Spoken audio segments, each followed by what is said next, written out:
سبسكرايب. السلام عليكم ومرحبا بكم في قناة كورة جزائرية، حيث نوافيكم بكل جديد عن أخبار الكرة الجزائرية. يلعب المنتخب الجزائري في تصفيات كأس العالم في المجموعة السادسة، ويتصدر المجموعة بفارق 3 نقاط عن أقرب ملاحقيه، حيث تبقت 4 مباريات من مباريات المجموعة.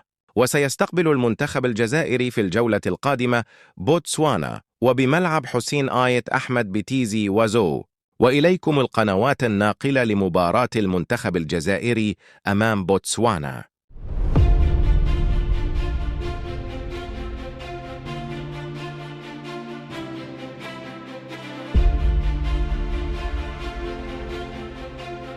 وفي الأخير، إذا أعجبكم الفيديو لا تنسوا الضغط على زر الإعجاب والاشتراك في القناة وتفعيل الجرس ليصلكم كل جديد. سبسكرايب.